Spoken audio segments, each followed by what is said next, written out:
Hey everybody, Jeff Simon here for SocialFlight with another cool building stage on our Titan T-51D Mustang. This is another part in the series of working on the canopy, which is such a cool piece along this. And so you can see here, the canopy comes, it sits and mates up very nicely.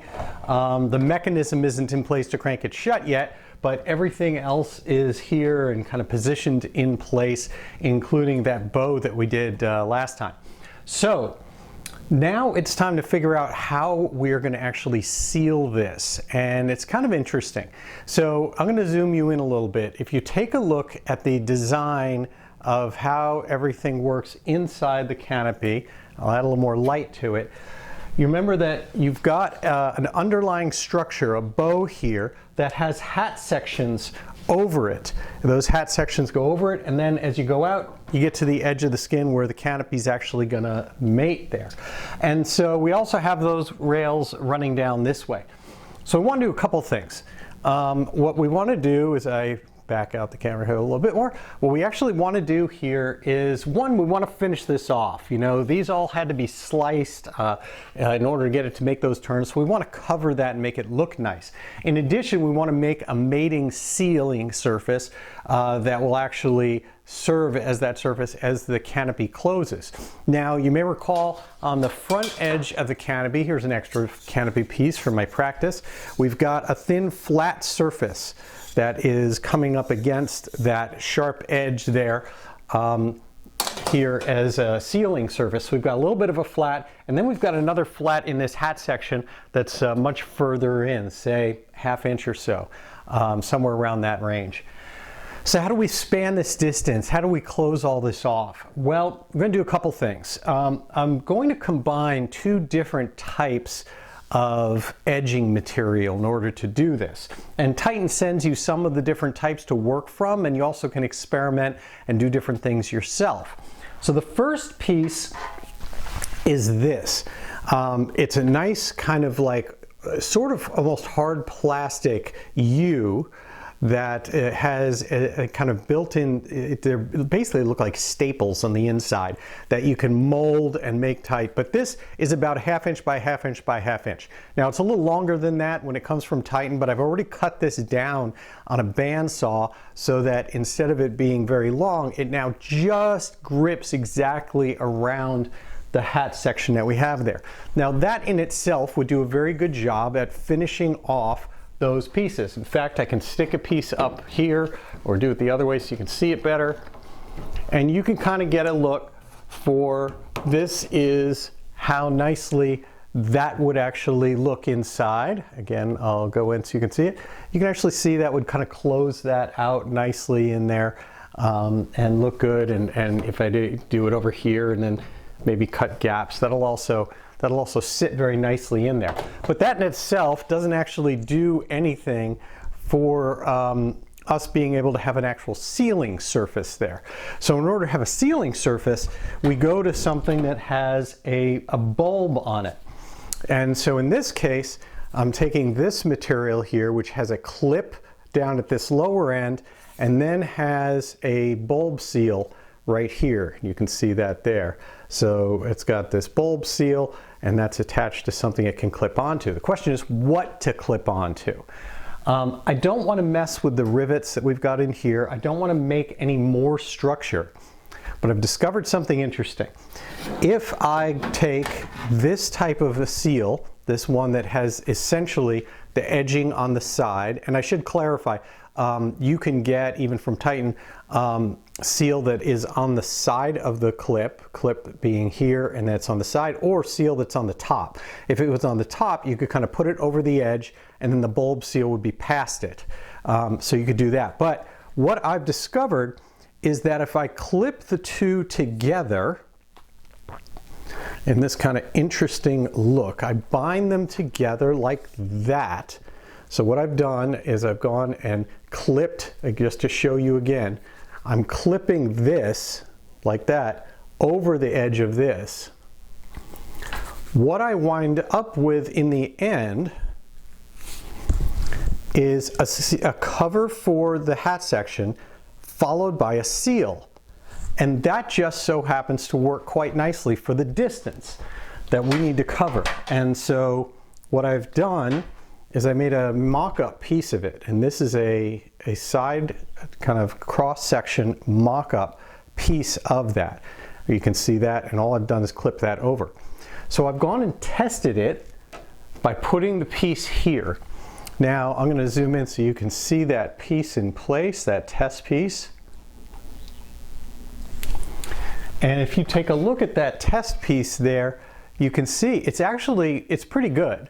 It comes out just about the distance that we need. It would be nice if it came out a little bit farther. I think that would be helpful. But it's pretty good as it is there. So the other thing that I was playing with is this challenge. Let me bring the camera back. So the other thing I was playing with is this challenge that while you do have this kind of build-up seal, this is completely hollow. It really doesn't have any good structure to form a real seal against that. So I went to Home Depot, and Home Depot has, just in any of your box stores, have window seal that's made out of a really good resilient rubber material that's called the D-cell. And it's a D-cell because it's shaped that way. And this is about 1/4 inch. It's not very thick, and it comes in a double strip. You just split it apart. What I found is that this D-cell fits right inside this bubble very, very, very nicely. I mean, as if it was made for it. Of course it wasn't, but as if it was made for it. And so when you do that, you actually get a much more spongy, resilient inner seal there. And that, when you put it in place, takes up that extra distance and gets you exactly the seal that we would be looking for at that location, right up here in place. And again, put a little light on that so you can see that a little bit better. But it's very interesting that by combining seals in multiple ways, you can actually do some pretty interesting stuff there to make all that work. So I'm going to get to work now on this, and like I said, I've already taken the edging and cut that down on a bandsaw, so it's more like what I need. It can be sanded further to get it to fit, and I'm going to start fitting it up there. Now, one thing that you'll also need to do as part of that process is you're going to get to these sections for these down tubes. And in the down tube section, I'm going to have to essentially cut a relief out of this. I'm going to experiment with cutting that relief out using this, just a grinder, a hand grinder with a rounded bit on it. And then I've gone and marked on here, you can just barely see it, where that like half circle is going to go. So time to start experimenting, and hopefully it'll come out working great, but let's take a look.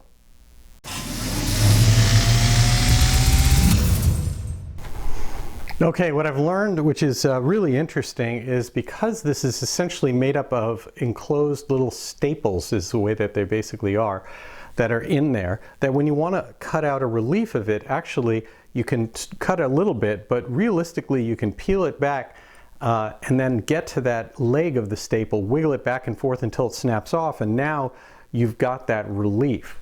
So that gives me an opportunity to put this in here as a test. And it turns out that that fits quite well. So I can do the same kind of thing on the other side, mark that, and I should be in good shape.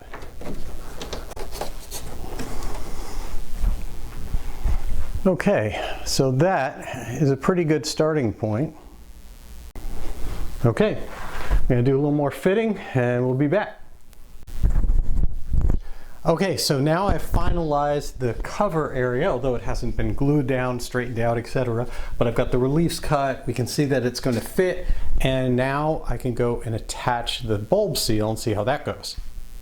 There's nothing easy about fitting this on.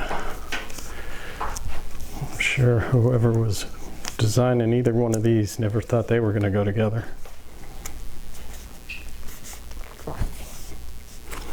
You can get a good feel though at this point for how it looks.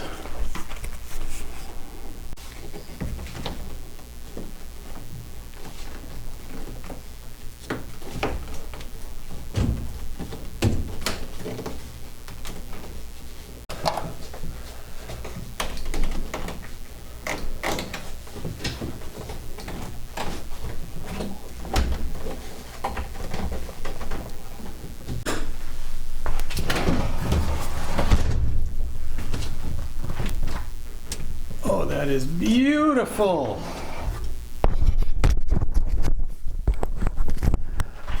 That is absolutely beautiful. It is exactly what I want. Turns out I don't even need that extra D-seal. It makes contact here, pulls in to just a perfect amount there. Whoops, don't pull on that. And so I'm going to hop in, take a look at it from the inside, but it looks great.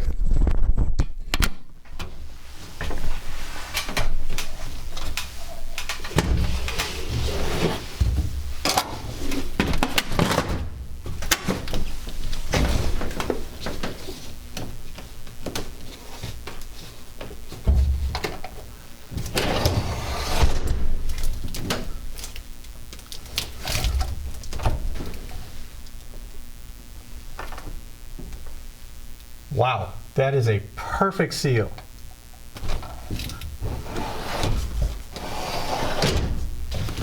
All right.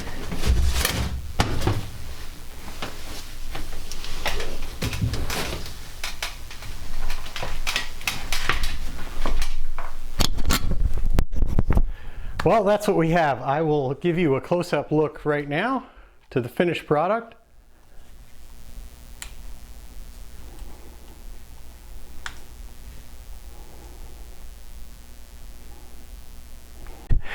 And that's it for another cool building stage on our Titan T-51D Mustang.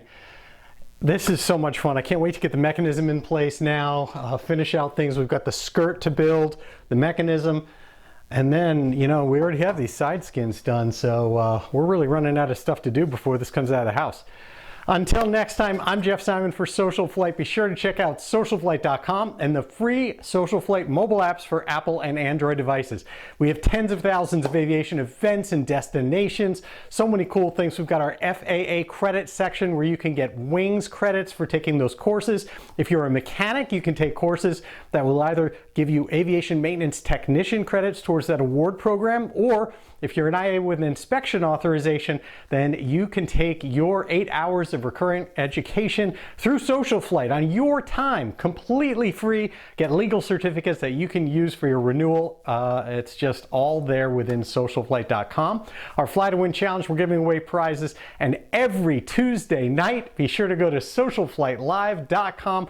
We have inspiring guests, some of the most amazing individuals on the planet in the world of aviation and space, and we're just here to share their stories with you.